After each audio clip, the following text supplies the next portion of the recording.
Oi, queridos, tudo bom? Gravando aqui a aula sobre romantismo no Brasil, tá bom? Aconteceu no século XIX, a gente lembra lá em Portugal, Europa, finalzinho do século XVIII, metade do século XIX, veio pra cá, já era século XIX, tá? Então, romantismo no Brasil, século XIX. Qual foi o contexto histórico daqui? O principal fato histórico que permeia o romantismo no Brasil é a chegada da família real portuguesa em 1808.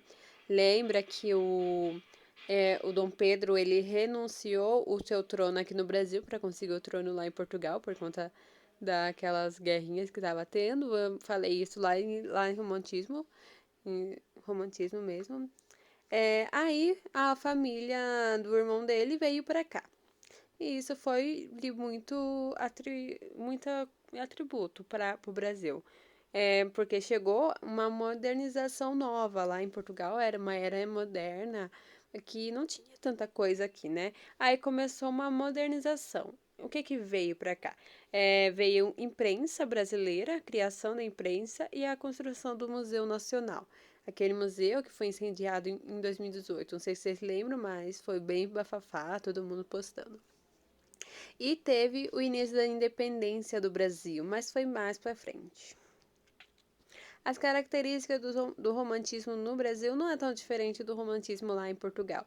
Também porque é baseado, né? Cada um é baseado, eles estudam lá, essas coisas. Teve o rompimento com a tradição clássica, que é o arcadismo, é, individualismo, subjetividade, sentimentalismo e valorização do eu, nada novo. Idealização da mulher e do amor platônico. Agora, uma coisa nova: representação do índio como herói. Isso vai ser o foco. Aquela coisa, mas eles representavam os cavaleiros, mas aqui, lá na Idade Média, aqui não teve Idade Média, né? No Brasil eles chegaram, já veio aqui os índios habitando, o povo da mata, vamos falar assim, os indígenas, povo da mata.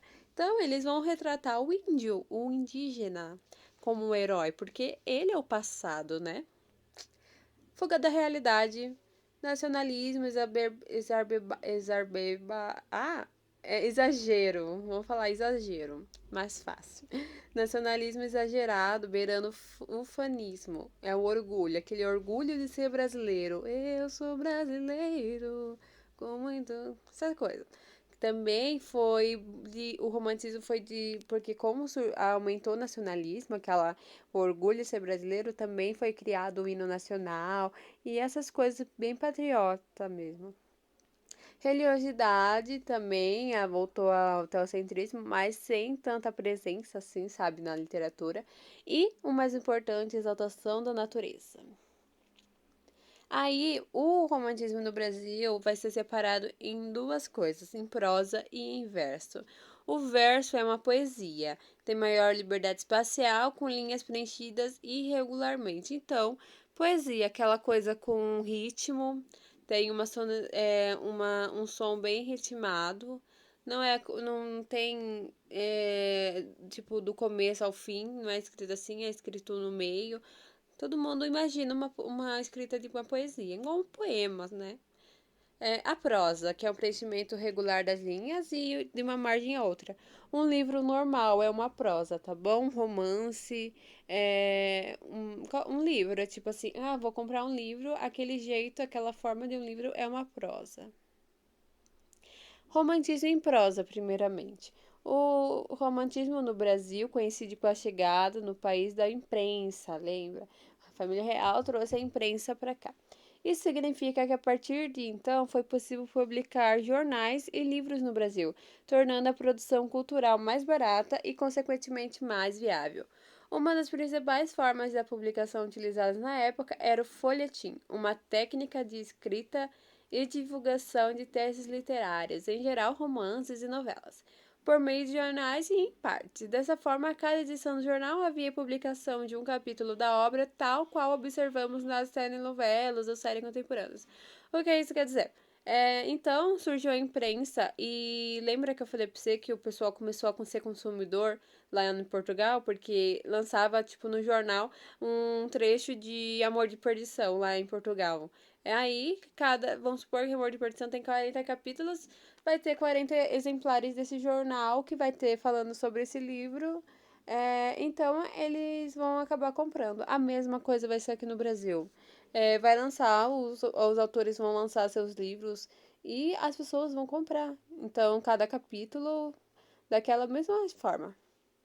E na prosa, muito importante, não tem três gerações igual tinha lá em Portugal. Primeira, segunda, terceira geração. Não, aqui tem tipos de romance. E a gente vai falar dele agora. Primeiro romance.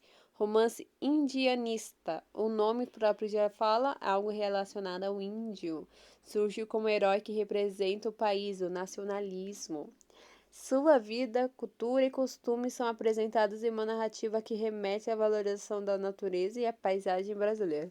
Então, o indianista vai falar sobre o índio sendo o herói da história. O herói não quer sempre dizer, vai ganhar no final a mocinha. Pode ser assim também, mas, tipo, não é aquele herói que, tipo, salva todo mundo. É um herói que, tipo, é o principal. É o protagonista da história.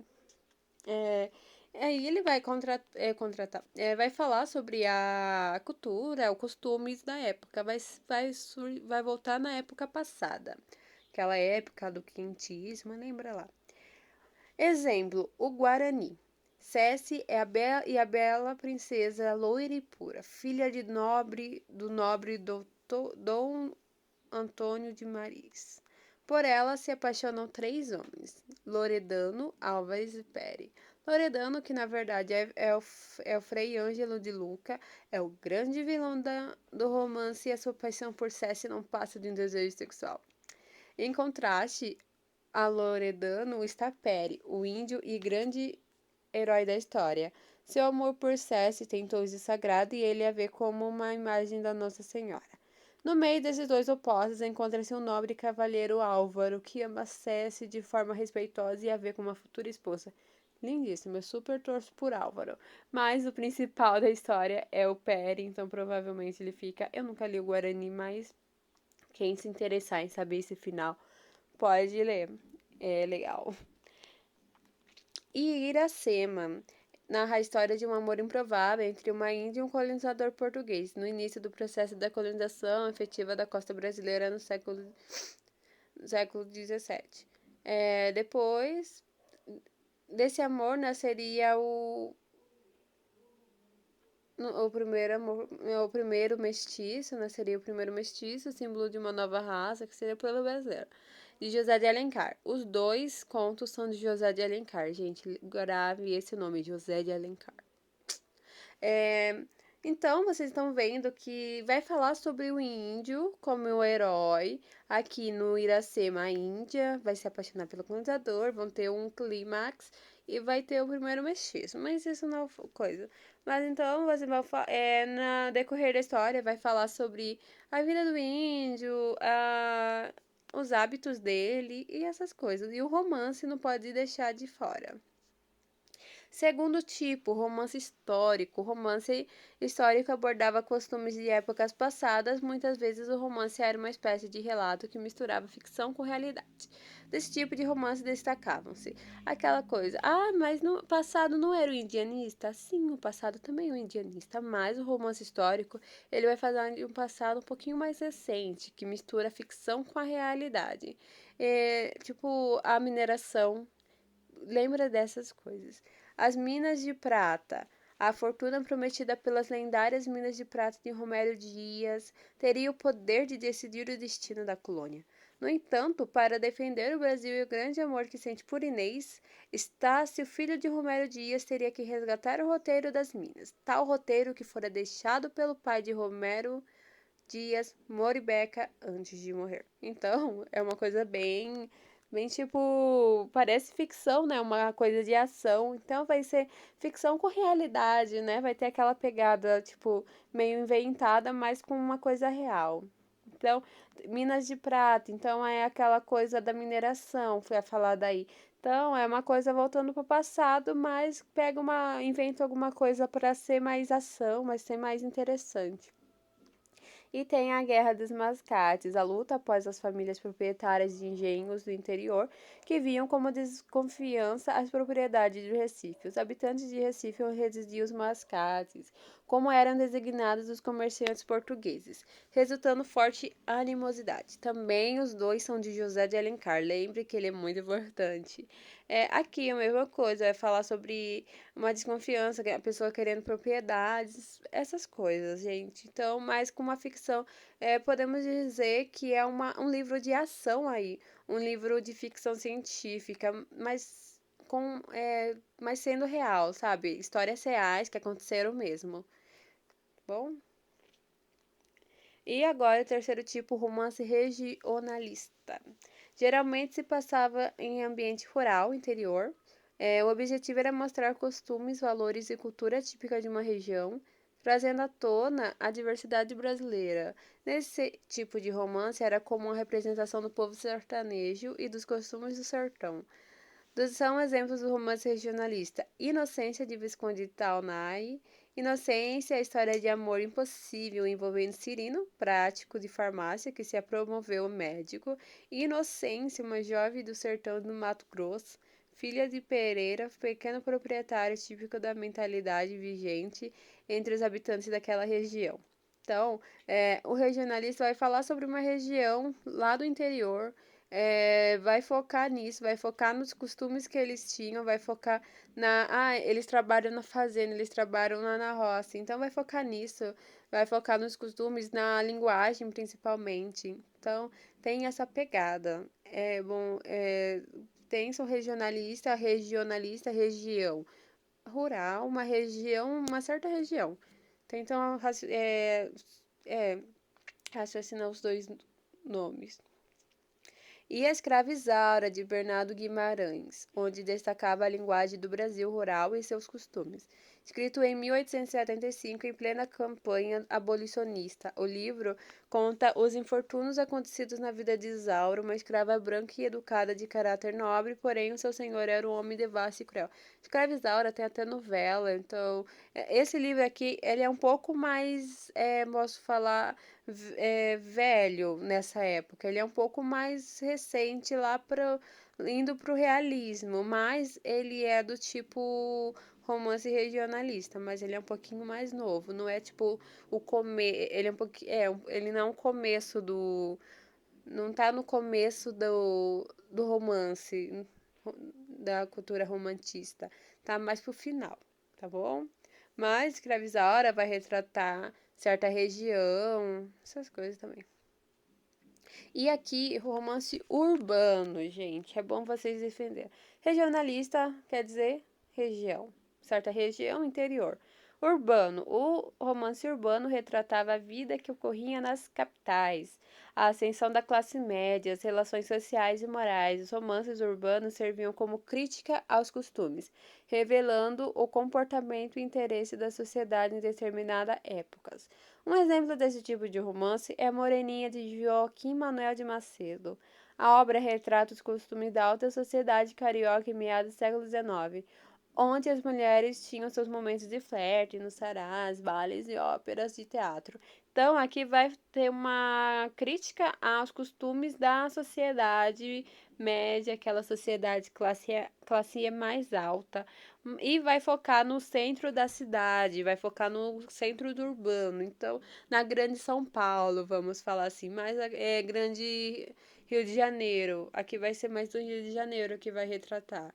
Então, vai falar sobre a classe média mesmo, as relações com os outros, assim. Então, urbano, centro da cidade, a classe média, a crítica ao costume, essas coisas. E a regionalista, uma certa região, cultivando o seu costume. Aqui no urbano, critica os costumes, tá bom? Principais autores da prosa romântica brasileira, temos José de Alencar, perfeito. Ele escreveu os 4 tipos de romance. Você vai achar sempre, tipo, o José de Alencar escreveu todos Então ele é o principal mesmo, é muito bom gravar esse nome. O primeiro folhetim de sucesso foi A Moreninha de Joaquim Manuel de Macedo, em 1844. É, tipo, o folhetim pode ser. Não foi o primeiro que foi escrito, A Moreninha. Ele pode falar, não foi o primeiro, mas foi o primeiro de sucesso. Então teve vários outros que não fizeram tanto sucesso, sabe? Mas Moreninha, tipo, estourou nas bancas, tipo, top, top, todo mundo queria. E temos Machado de Assis, apesar de ser caracterizado como realista, teve sua fase romântica na juventude. Então, o Machado de Assis ele começou sendo romântico, viu que não deu certo, aí gostou do realismo e ele é mais realista. Foquem no Machado de Assis como realista, mas lembre que ele também teve uma fase do romantismo, tá bom? Poesia romântica agora. Poesia romântica já é dividida em três fases, em três gerações, tá bom? Primeira geração, nacionalista ou indianista. Indianista é a que a mais vai ser falada, tá? Mas indianista, nacionalista é a mesma coisa, tá? Porque nossa nação, tipo, começou com os índios, né? Então é algo assim. Período entre 1836 a 1852. Construção de herói nacional, que era um índio, de uma forma exagerada, exaltação da pátria e da natureza. Esse índio vai ser um cara muito exagerado, porque ele vai ser aquele índio que vai ver um tigre, vai ver uma. Tigre não. Vai ver uma onça, vai ver uma cobra e vai lá matar ela, porque ele é forte e sem usar nada, só com as mãos. Tipo, o cara é muito forte, muito exagerado. Ele é o índio. Ele buscava uma poesia que identificasse o país com suas raízes históricas, linguísticas e culturais. Então, vai ter essa pegada da identidade brasileira mesmo, vai ter as falas brasileiras da época, a cultura da época. Então, vai ter essa predominância.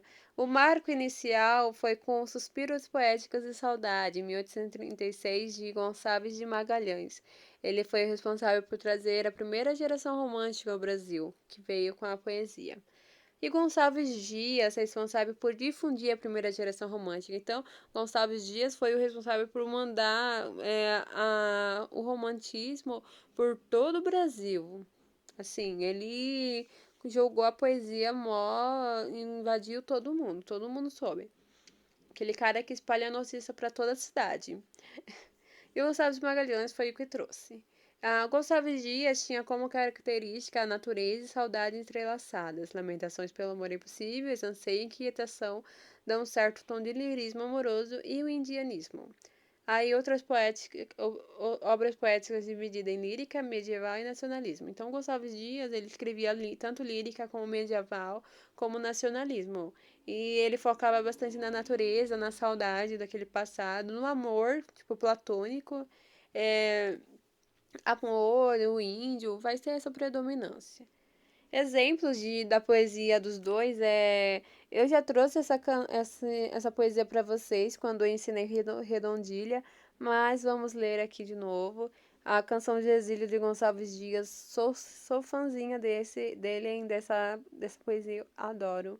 Minha terra tem palmeiras, onde canta sabiá. As aves que aqui gorjeiam, não gorjeiam como lá. Nosso céu tem mais estrelas, nossas várzeas têm mais flores. Nossos bosques têm mais vidas, nossa vida mais amores.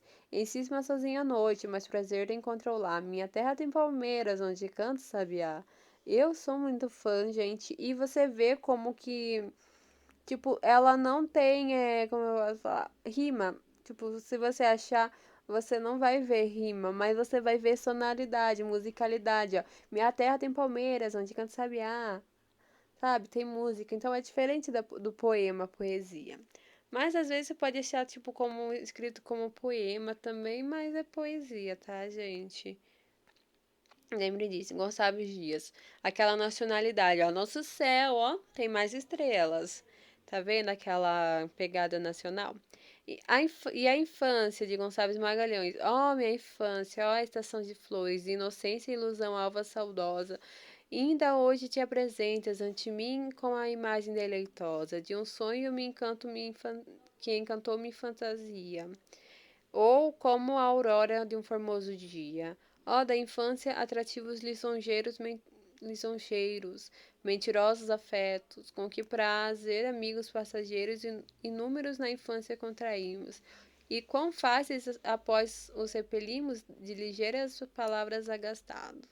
Então, só pra vocês verem, aquela coisa bem lírica mesmo do Gonçalves Magalhães, algo bem sentimental, algo sofrido também. Não podemos esquecer que o romantismo não só amor, mas sofridão, pessimismo, sentimentos apurados, né?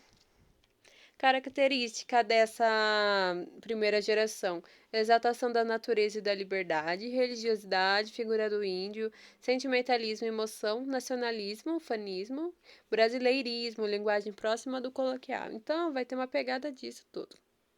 Segunda geração: ultrarromântica. Arte totalmente voltada para o desapego ao nacionalismo, então não vai ter mais aquela pegada do Brasil, I love you, te amo, sabe? Vai parar um pouco, vai sair um pouquinho dessa fase, né?